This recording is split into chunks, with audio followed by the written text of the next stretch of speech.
The Ramones perfected rock and roll in the mid-1970s.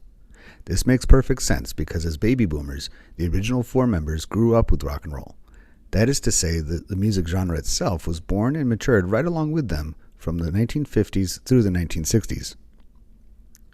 By the time the four guys from Queens started a band and adopted the same last name, rock music had radiated out into several sounds and subgenres, some keeping the same spirit of the early days alive, but plenty of the rest evolving into something unrecognizable to the original rock and roll sound.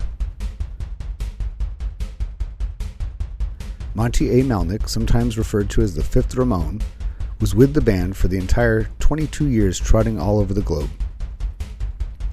In 2003, he released a book called On the Road with the Ramones, which chronicles the period from the mid-1970s to the mid-1990s through quotes and anecdotes of those who were there.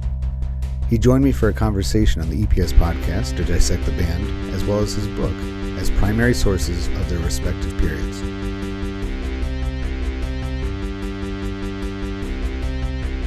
All right. Welcome to Season 2 of the EPS Podcast, where everything's a primary source. I'm Eric Paul, and I've made it no secret over the last season or so, after doing a few episodes involving or revolving around the Ramones, just what a huge fan of that group I am. They mean everything to me. I've throughout my entire, since discovering them, just every song, everything that the band ever did has some place in my life in some way or another. I don't know if there's a better way of conveying that or not. So it's just a remarkable thrill. It's probably the biggest deal ever to have on my show today Monte A Melnick, who was for the entire career of the band right there, right? I mean, you were there as their tour manager, but even more from even before the band really came together, right? You were friendly with them. Yeah, I grew up with Tommy Ramone and the guys in Forest Hills, Queens. And so we're gonna talk about your book. We're gonna talk about your book today, which is on the road with the Ramones. And I've had this for years, but you've had a couple editions come out, right? Yeah, I have a new, about a year and a half ago, a bonus edition. I added 40 more pages to the book there. I see you got the hard copy of the book there. That's nice. Yeah. So I actually don't remember. I think I got it as a gift, and like for me, it's like the easiest thing in the world to give me a gift, because it's like, okay, anything with the Ramones on it, Eric will like it, and so I think my brother may have picked this up for me somewhere, and it may have been, I don't know, the British American version, because throughout it, like every time it mentions anything, dollars, it says pounds next to it or something to clarify for the British audience. I don't know, but it's a really great book because it's written in a way different than most books of its kind. I like how it patterns. It will just have like a paragraph or so from each of the people involved, and then move on to somebody else. But it tells the whole story from beginning to end through like clips of interviews. Is that essentially how you made it? Well, yeah, it's oral history too, with my talking in between there, and my co-author Frank Meyer does a great job writing my stories in there. But it's an oral history, right? I interview a lot of people involved with the band. Yeah. So, the first question, and for those of you just joining the show who've never listened to an episode before, the way I operate this podcast is I basically treat everything as a primary source. It needs to be analyzed. I have a series of questions that we analyze, and the answers to those questions result in telling us something about the time period in which it was made. This book, and then therefore by extension the band, because without the band there'd be no book. So the first question is, what materials is made from, and how is it made? Would you say from the beginning, like around what year did you recognize that the Ramones were something unique and that you were going to have great memories when all was said and done? Well, they're unique from the very beginning. I saw them in the performance studios where Tommy brought them in as a three-piece group. Joey was on drums, and Dee Dee singing and playing bass, and Johnny on guitars. Tommy wasn't in the group at the time. He just wanted to do some management. But they were always very unique at the time. I came from a different perspective. I was in groups before. I was in groups with Tommy before the Ramones, and I actually had a group I was in called 30 Days Out. I had 2 albums on Warner Brother Reprise, 1971, 72. And we toured with the Beach Boys and the Quicksilver Messenger Service and other groups like that. So I saw the Ramones from a different aspect when I first saw them. As they were very raw. I actually didn't like them in the beginning because I was coming from a group that we could sing and play guitars, and the Ramones were just learning their instruments. They were very, very raw, and they were coming from a totally different aspect of music than I was used to.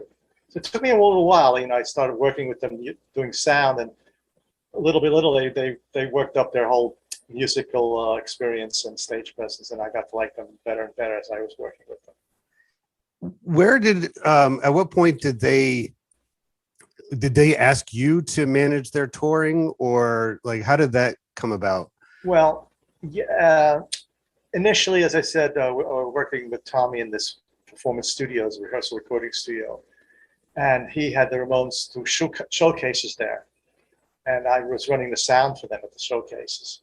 And then they said, well, you got a job here and there outside. And they said, come along and start running the sound. So I started doing the sound for them outside the performance studios. Performance studios had to close down. The neighbors shut us down, unfortunately.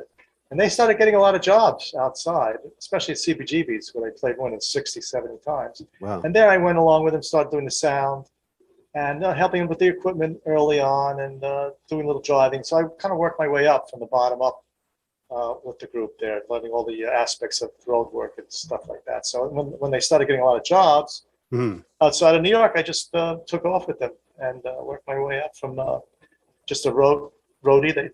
The bigger they got, the more people they could hire. So I worked my way up to road manager and to tour manager finally. I mean, it must have been a blur in some ways, when 96 rolls around and they played their last show.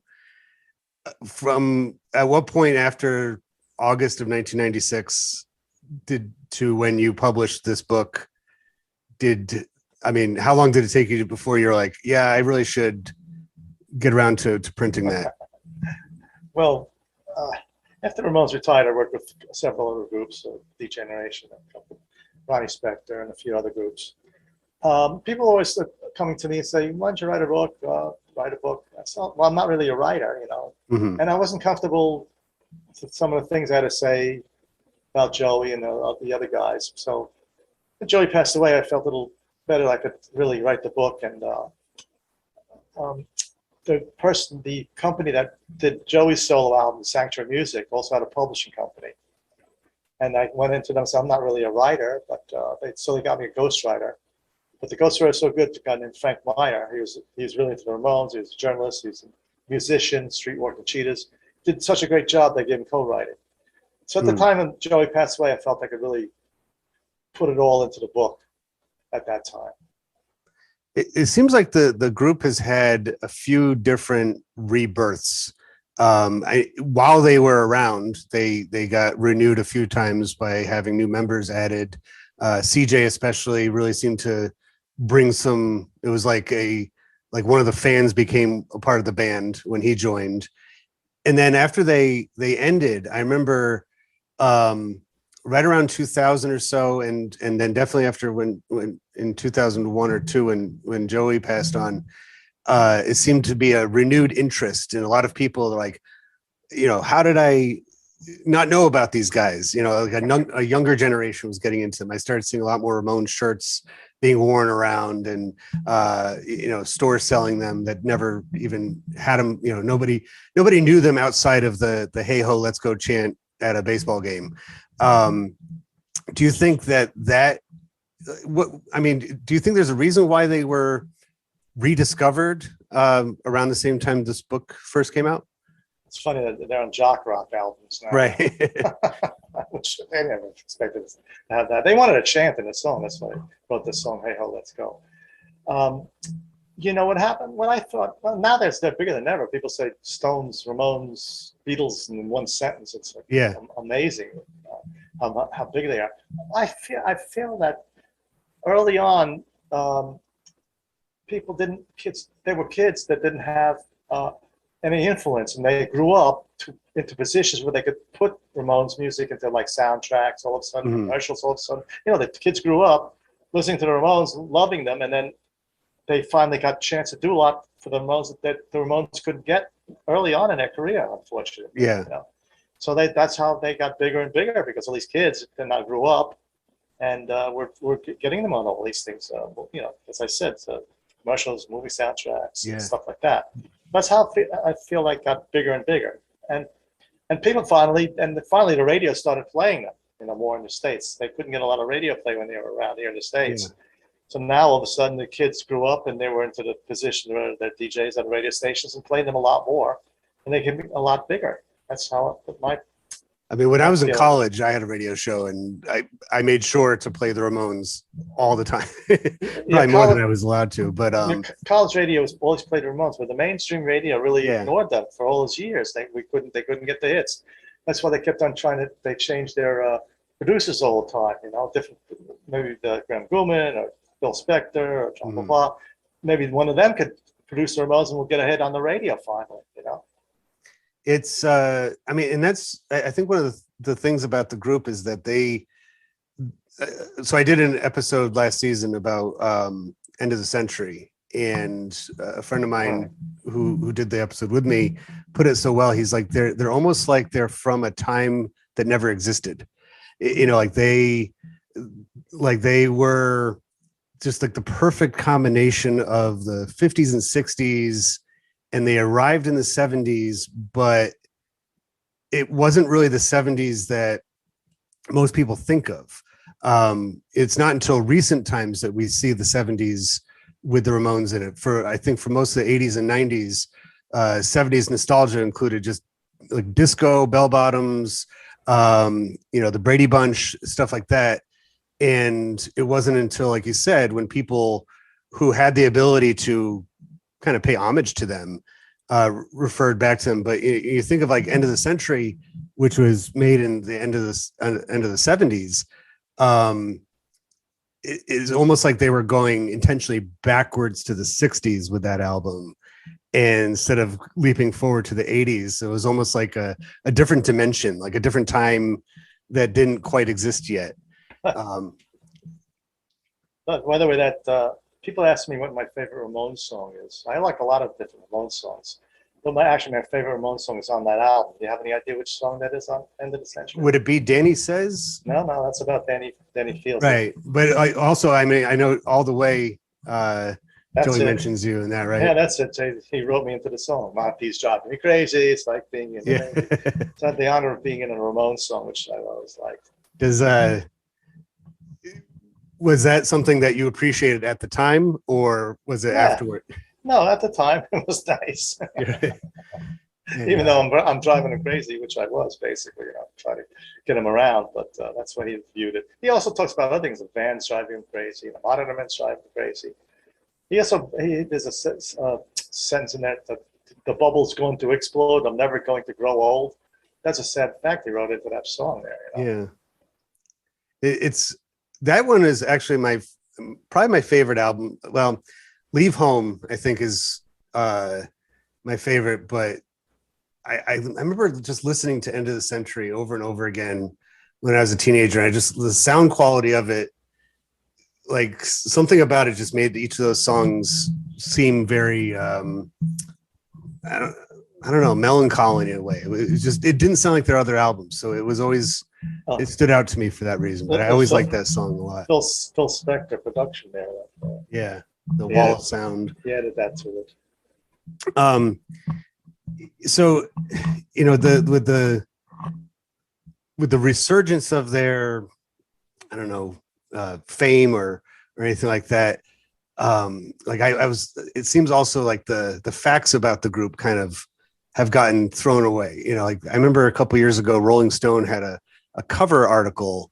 They were on the cover and it's like the true story of the Ramones. And I remember reading it. I was like, this is like somebody just went to Wikipedia and pulled the information off of there. And there was a commercial probably about 15 years ago for Cadillac.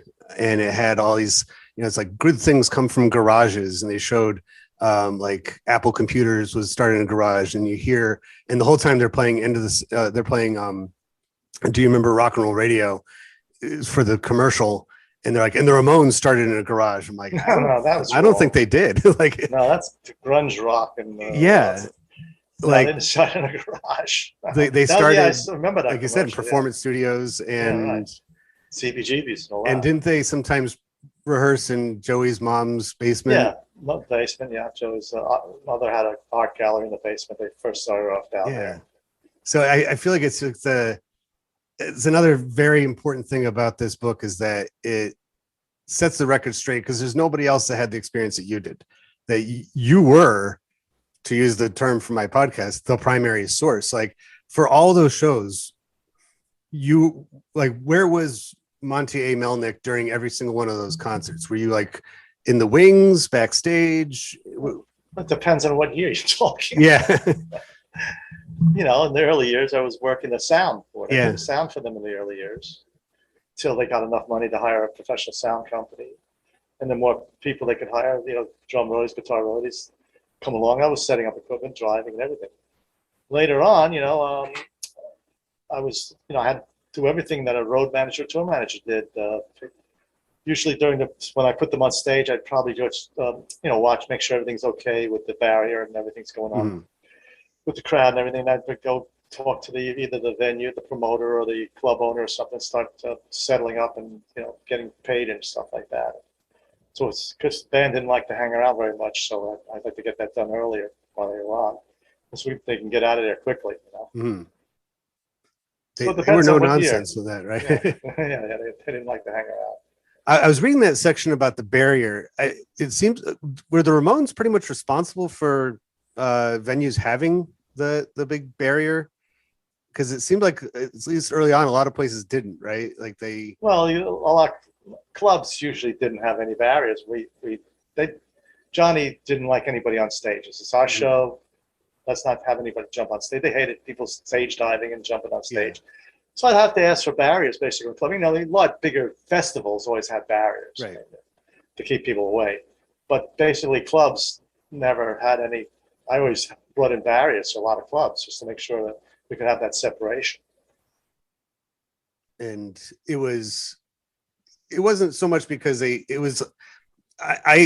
see that as not like egotistical or anything like that, but more like, I think I've heard Johnny say before in interviews and stuff, like, you came to see the band, we're going to give you the show exactly what you deserve, and we don't want anybody interrupting it or messing with it. Like, he was pretty adamant about that, right? Yeah, exactly. He said that. It's our show. I don't want anybody jumping on stage. It's a distraction, basically. I mean, I know kids have fun jumping on stage and diving into the audience a lot, but he says, this is the show. This is what we do. I don't want anybody getting on stage. So that's why we had good security and barriers. So, I mean, I could not have gotten, I wrote this in my email to you, I couldn't have gotten into them at a worse time, because like I was into, when I was a teenager, I got really into Aerosmith. I liked Aerosmith a lot. I liked U2 and a couple other groups, but I remember watching the MTV Movie Awards when they did that. And it was, they did the whole, all the songs up for best song and like John Lovitz introduced them. And I remember, like, I was watching it and it's kind of like half watching it. And they had, before they came on, they showed the band backstage walking around. I'm like, man, those guys, they look kind of familiar. Like, they look like something my parents are, like, my mom's from Mount Vernon, New York. So just outside the city. And they're of that generation too. Like, she saw the Beatles at Shea Stadium and in the 60s. And I'm like, this looks like a band that my parents are into. Like, they all look like Roy Orbison or something. And then when they started, I'm like, this is incredible. I'm like, this is so great. Like 4 minutes and they just flew through 10 songs. Yeah, they plowed through that. And then so I was like interested. And then later that week they played the video for I Want to Be Sedated, and I'm like, oh, this is great. And I bought the CD of all that stuff, and no, not all that stuff anymore. The compilation one with the yellow cover, and I remember it has like a collage.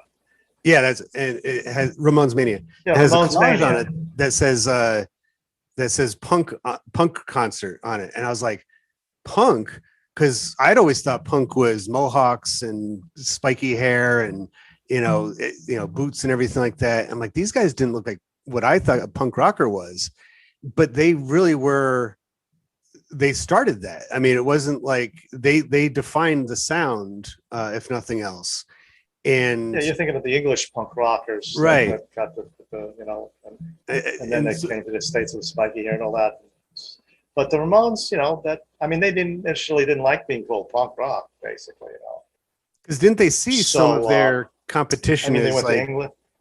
Aerosmith and stuff, right? Like they saw themselves as a hard rock group that just rock and roll. They just basically rock and roll, but they didn't like being called punk.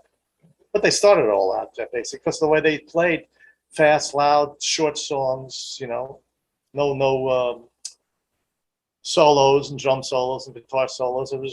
That was basically how punk took off that genre of music, that style that they started. And then they went to England and then they took off with the safety pins and the spiky hairs and the crazy. Yeah. Took off in a different direction there.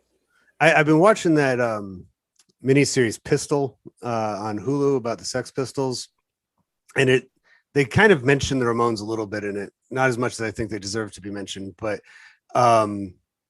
it shows kind of how they were sort of independently developing around the same time.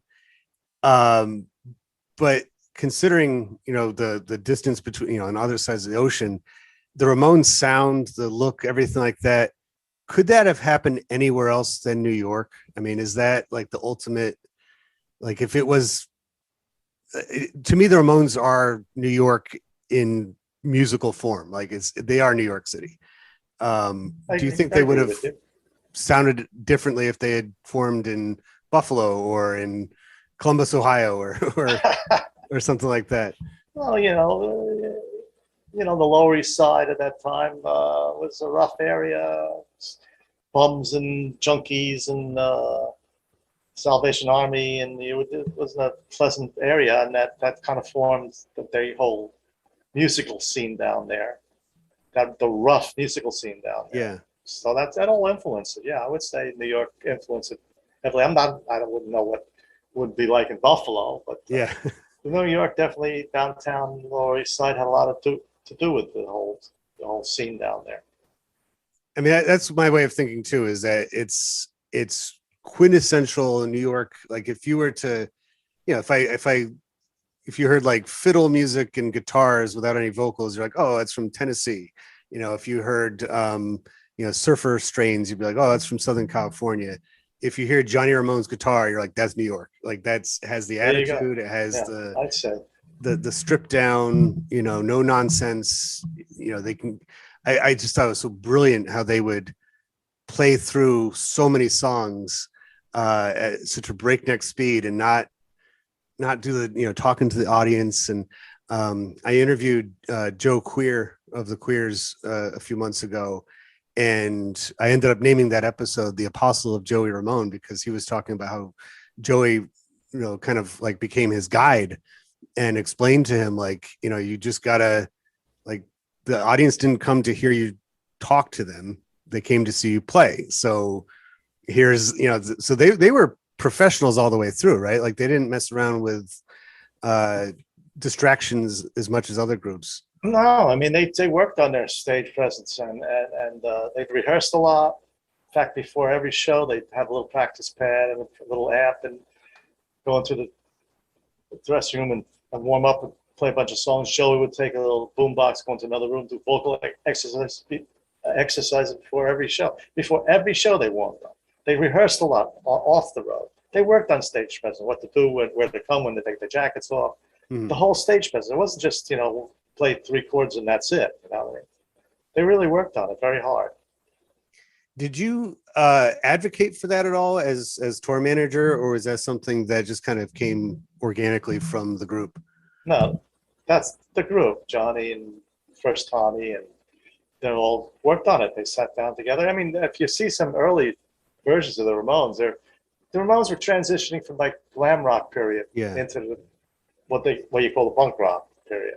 So in the early years of the Ramones, they were, Johnny had like a leopard shirt, satin pants. They didn't know what to do, but they finally decided it was too expensive for those glam rock clothes, So they said, we'll just wear what we wear in the streets, which is our leather jackets and ripped pants, When I was young, when I ripped my pants, I put a patch in it. Yeah. Now it's like if you spend a lot of money on the ripped jeans, it's mind-boggling me. Buy a pair of jeans for like $100 and it's ripped. It's a fashion now. I see teenagers all the time wearing. It took them a little gradually. Yeah, I see kids wearing all the time like the jeans like that. And I'm like, just make them shorts because like they're so huge. the rips are massive that you might as well just make them cutoffs. And I remember hearing Joey saying about that, how he's like, you had your favorite pair and you just wore them until they basically were shreds. And then he said he recognized that's what they do. Other people were doing it too. Like Bruce Springsteen started wearing jeans like that and, kind of adopting the look of the Ramones. And, he kind of saw it as so, going back to the book itself, one of the questions that comes up is what locations are associated with it. I mean, the name of the book is On the Road with the Ramones. Throughout touring with them, basically being kind of like their tour guide, where in the country, where in the United States was probably the best place that they played, and where in the world was your favorite place to play? Well, the States, they played over 2,263 shows, So they were basically a touring band because they couldn't sell any albums very many albums in their career, So they decided to tour a lot. So we get back to a lot of places over and over again. Mm-hmm. And then in the beginning, it was the bigger cities, Los Angeles, Chicago, the bigger cities that they were able to play.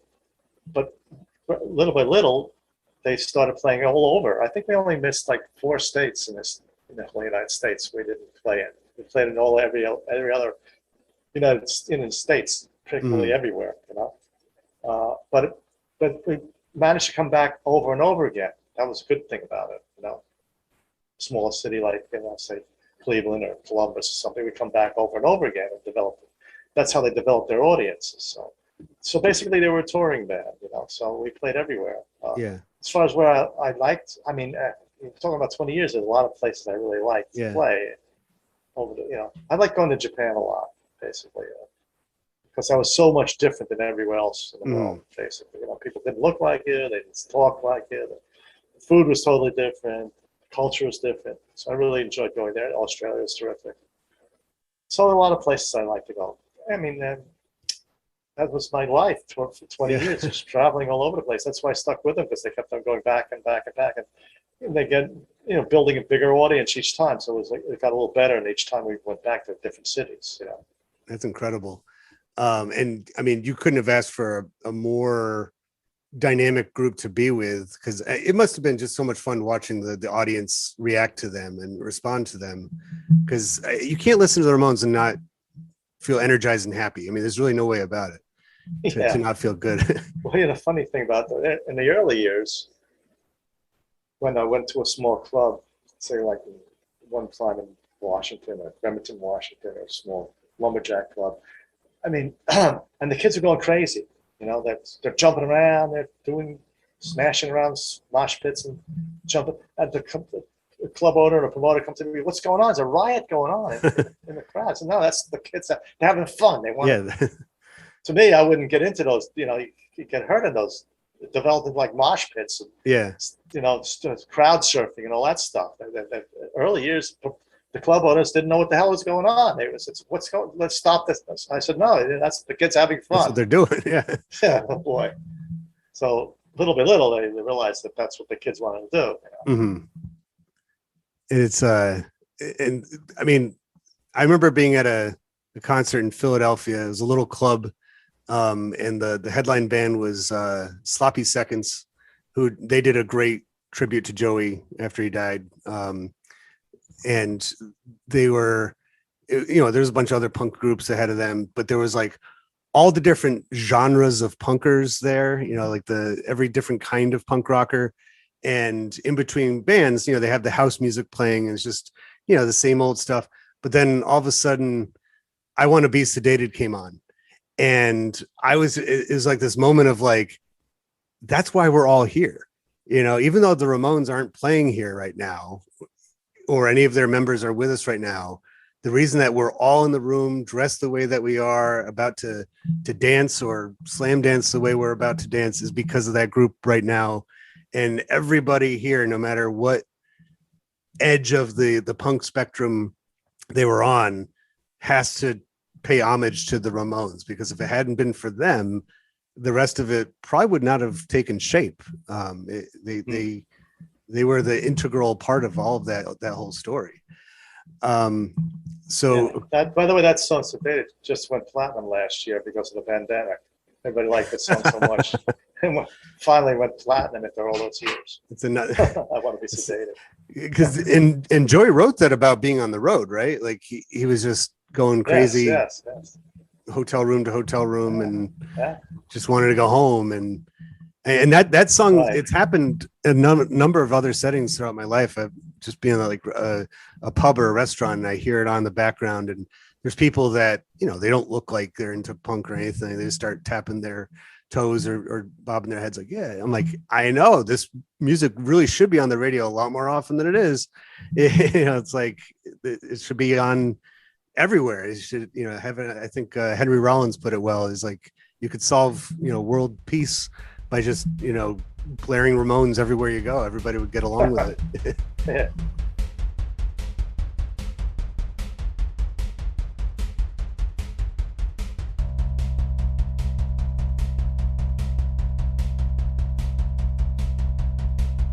Just like so much other media in the tumultuous times of Watergate, soaring prices, energy shortages, and the end of the Vietnam War, the Ramones' music is steeped in nostalgia for the era following World War II. While the Ramones' sound was loud, angry, and raw, just like the time period from which the band was formed, you can still hear remnants of the bygone era that they clearly held in high regard. The book, On the Road with the Ramones, is a collection of primary sources from the period the band toured, but as such is a great document of the post-9/11 era. That was the age of Barnes & Nobles' and Borders and Amazons and online book exchanges. People like me who discovered the Ramones a little too late were constantly searching for more to learn about the band, whose sound and attitude is so timeless. Bypassing unofficial or unauthorized biographies that crowd the shelves, genuine accounts like this one met the demand of a curious micro-generation that was coming of age between the Gen Xers, who always had the Ramones, and the Millennials, who never did.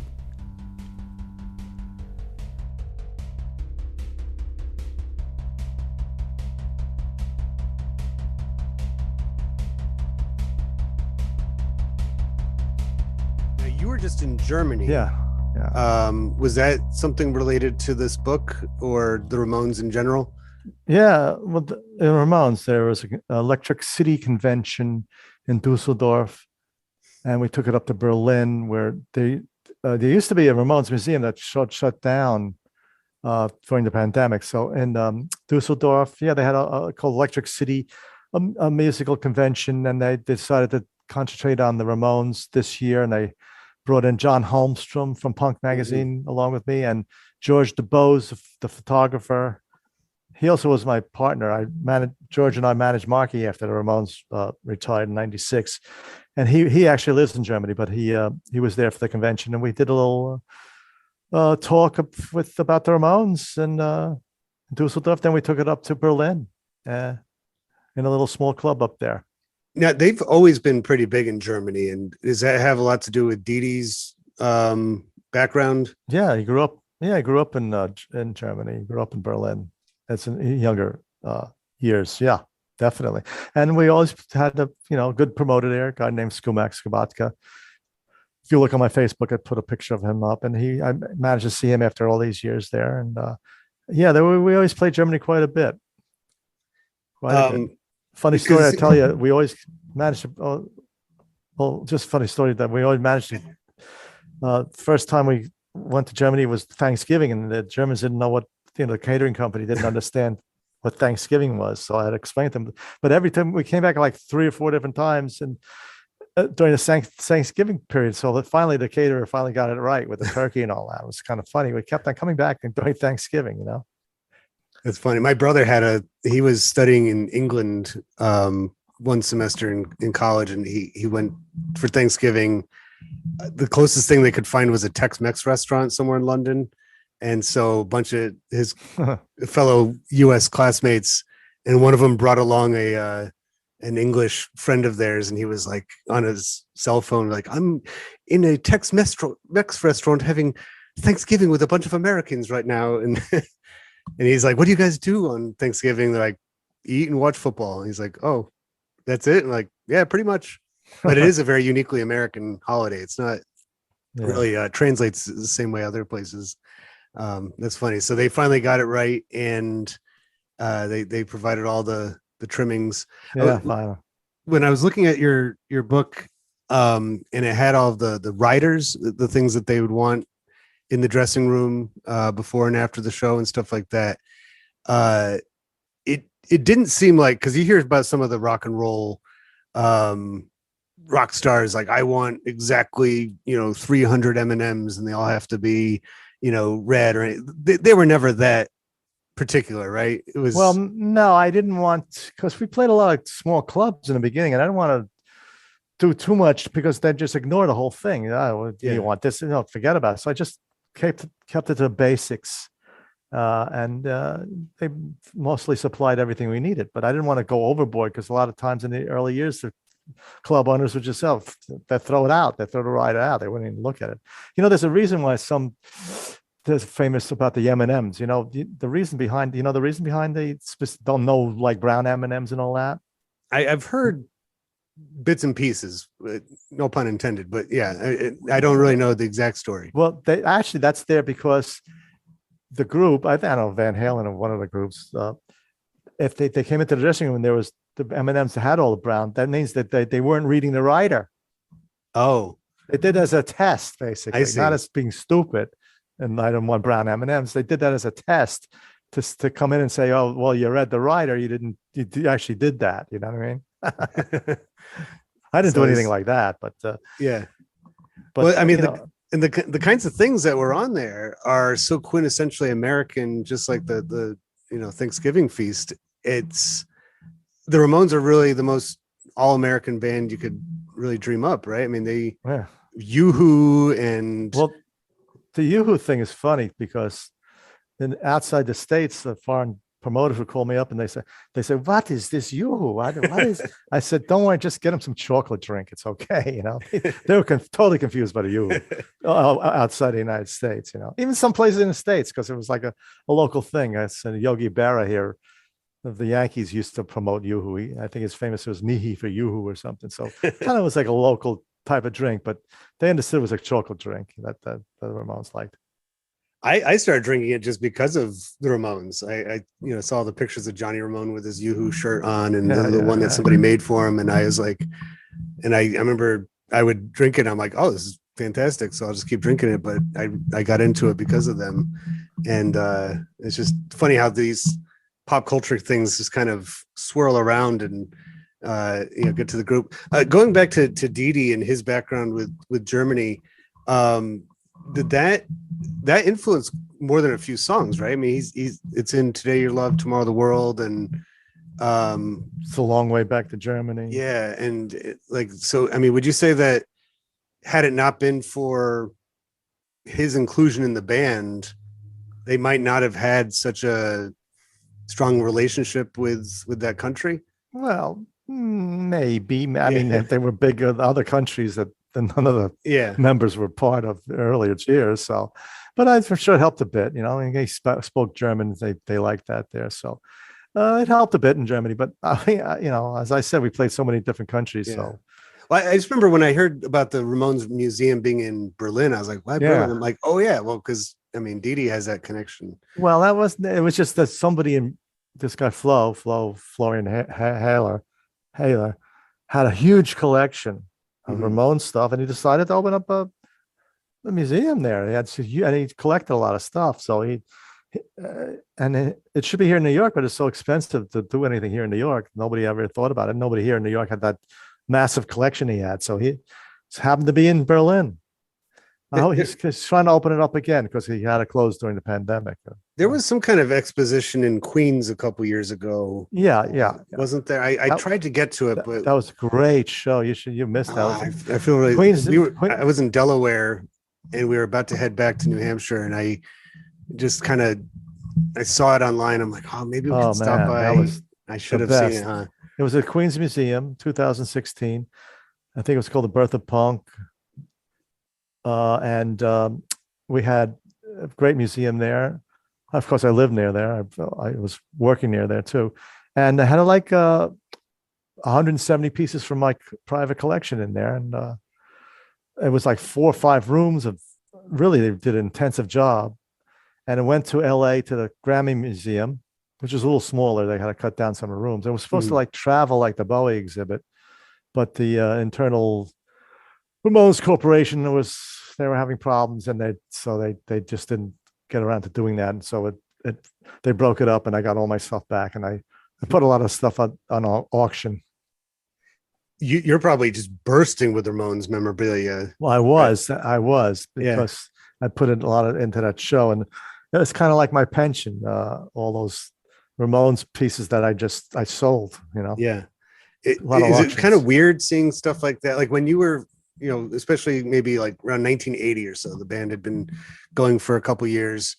Did you ever think that these things will end up in a museum someday? No, I mean, I just was lucky enough to stick them in a room that I kept them, and then they were just building up in another room in my house. At one point, I almost threw some stuff out. An old girlfriend of mine, she said, "You don't, I was going to throw stuff there. Don't, And I left it in there. And finally, with the museum show there, Queens Museum and all that, and they retired in 96, and they became so much bigger. All the little things that I had in the room, who knew, like a little tour pass or a itinerary or something like that, or a piece of clothing or whatever, that would be there was a lot of money behind that. I didn't know that. Luckily, I saved it. Thank goodness, Because I've been to I've been to the Rock and Roll Hall of Fame, and they have a pretty substantial Ramones collection there. I think one of Johnny's guitars and a bass from Dee Dee, and it was really neat seeing that kind of stuff. Johnny's guitar.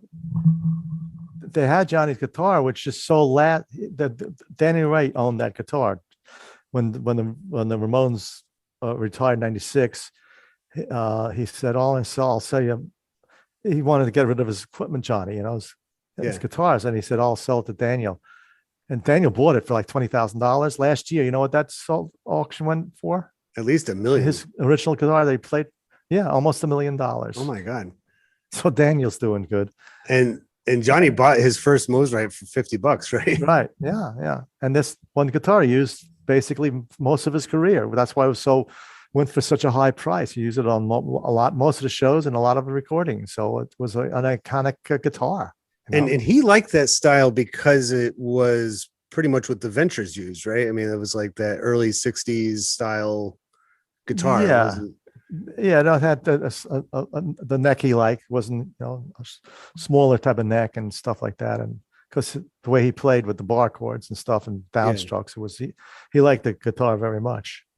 I mean, because given the time period when the Ramones were getting together, rock music had gotten so, in some cases, almost too big with all the long guitar solos and everything like that, that you would think that finding a guitar like that would be near impossible.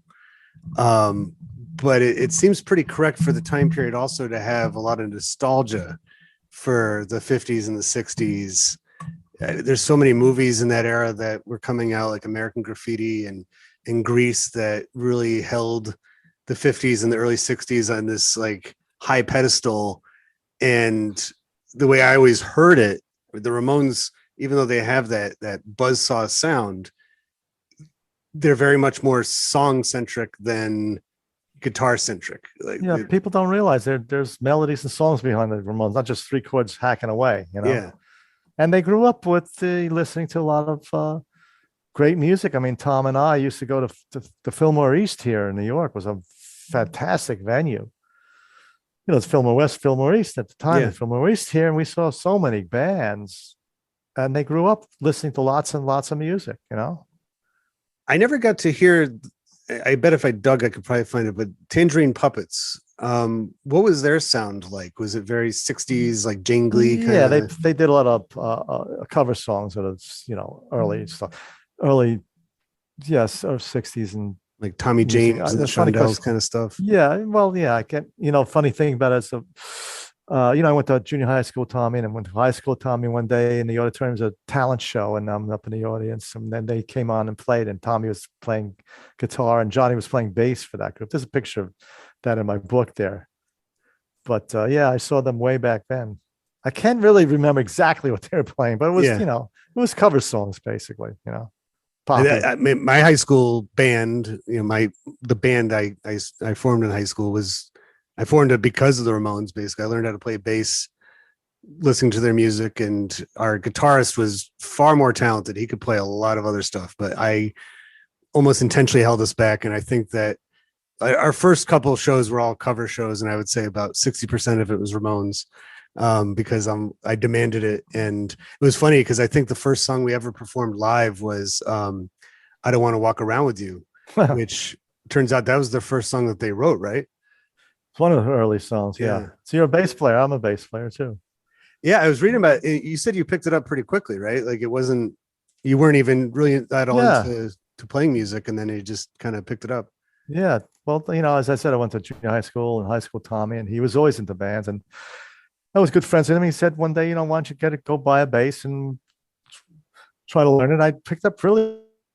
The first group I was in was a group called Triad with Tommy. It's kind of like Cream or Jimi Hendrix 3-piece group, power trio.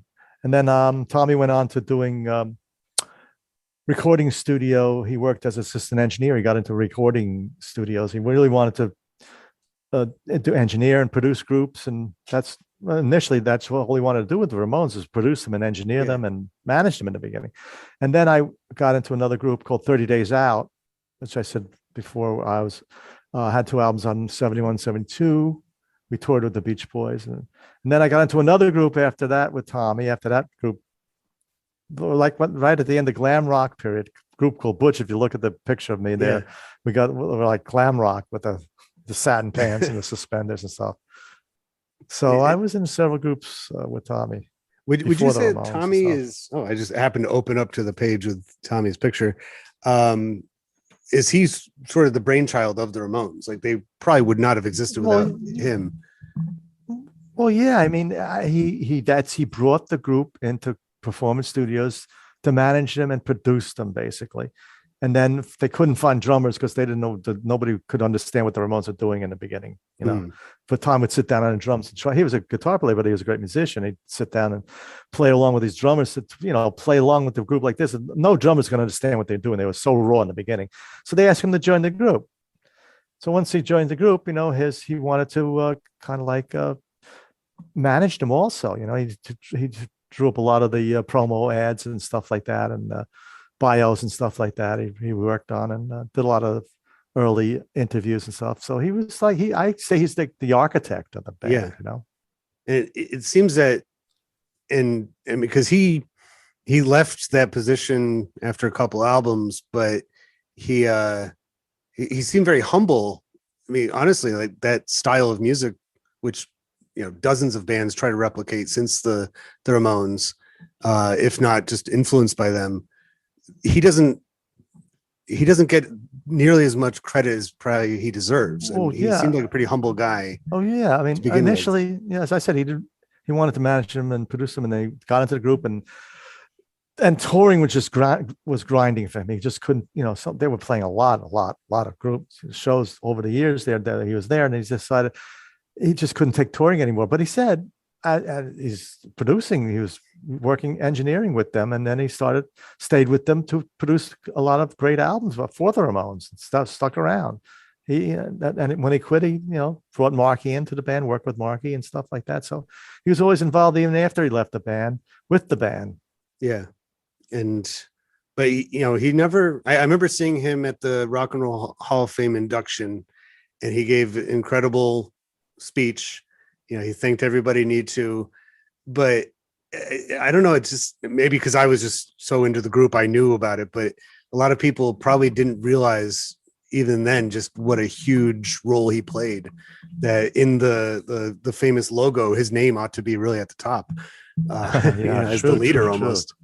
True. Yeah. He really thanked a lot of people and thanked me during their speech, which was really nice and stuff. People don't realize he was really a great architect and influence the whole Ramones story. Yeah. In some ways, from reading your book, it almost seemed like Johnny, and to a certain extent, Dee Dee, almost were reluctant to play in another group. Like Johnny didn't seem all that interested in picking up a guitar or anything. He was kind of after talked into it. What do you mean? Initially with the Ramones, you're talking about? Yeah, it said that he was kind of like, I don't know if I want to do that, and because he said he was like in construction or something at the time, and he wasn't. Well, yeah, they just he was into, as I said, the Tangerine Puppets, so he's a bit into the music before the Ramones, basically. Yeah. But then he went into the construction, and Tommy, when they got together in Forest Hills in the basement of his mother's art gallery, and they started to put together the Ramones, Johnny started getting back into it and realized that there might be something there. And then when Tommy brought them into Performance Studios, they started to realize there could be something really good going on here. Yeah. It must have been just amazing to be there on the first stages of that. So the next question on because a lot of these questions we've answered just from conversing, but I kind of have a two parts to this question. So the next one is, with any primary source, who's the intended audience or user of it? So first, with your book, who did you write the book for? Was it just the fans to get the inside scoop, or was it potentially to attract people who weren't totally familiar with the group at all? Well, it was a cathartic experience for me to get everything out that I had inside.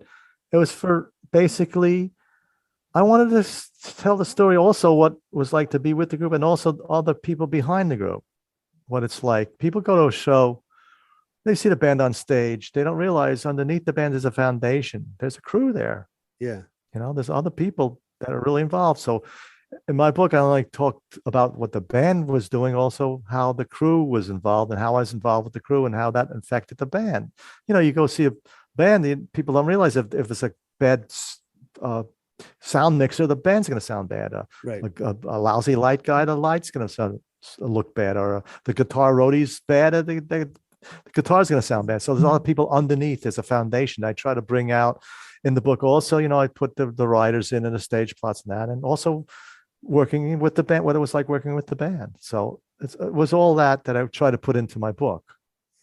And I really like the sections where you show like the stage setup and how many roadies would be needed, not only in the crew itself that would travel, but then at every single, you said it was always nice at a club when they had volunteers.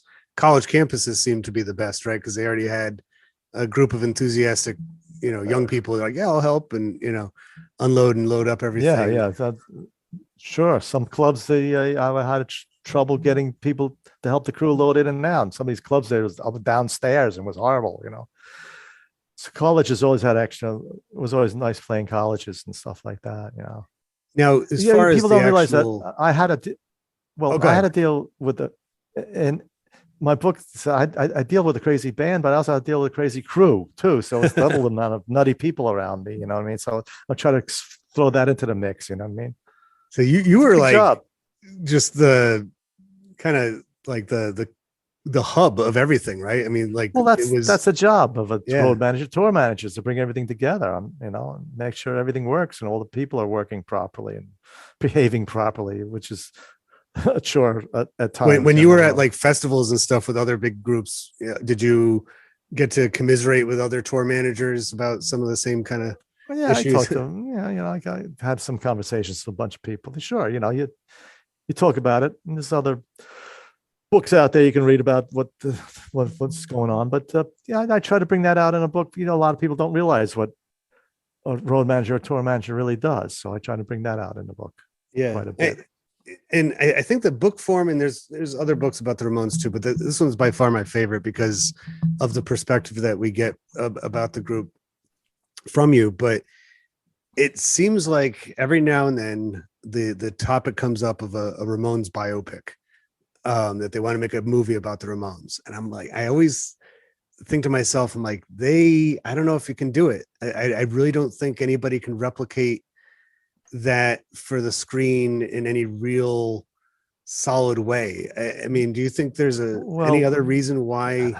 Have you seen The End of the Century, the documentary about that? So the documentary I like because it's all that nice raw footage, but I don't know if they could ever do because I have, like, behind me, I have the poster for the Johnny Cash movie, Walk the Line. And that was pretty good. I like that. But every time I've watched either that or Ray or, they had Love and Mercy about the Beach Boys a couple years ago. I always think to myself, I'm like, I don't know, even just like that miniseries Pistol. I'm like, I just don't know if you could do the Ramones. Like I don't know if you could get an actor to wear, a costume. I saw the CBGB movie. That was bad. Right. And they had the Ramones in that. And I'm like, I don't think they showed up on the first day looking like the Ramones in 1989. Like they developed that look.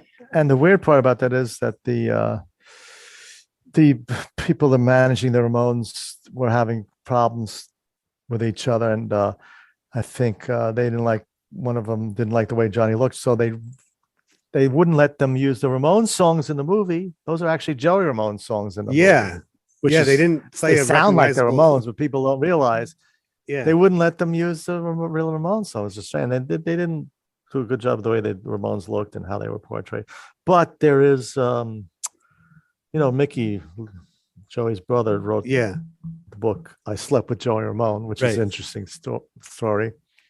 And there, Netflix is supposedly is doing something, and Pete Davidson's going to play Joey Ramone.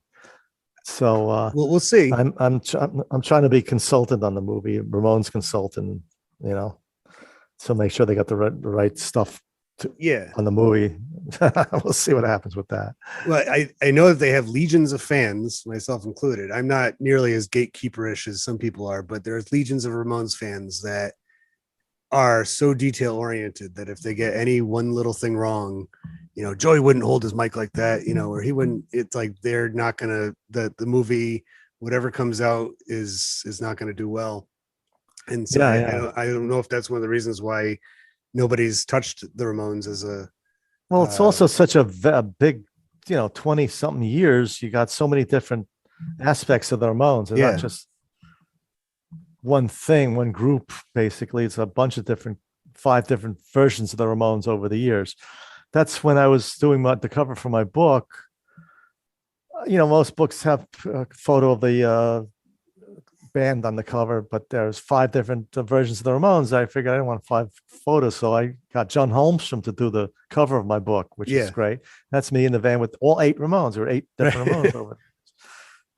If you look, lots of things going on. There's a Pinhead, and we're leaving CBGBs, and I love his flying off the top.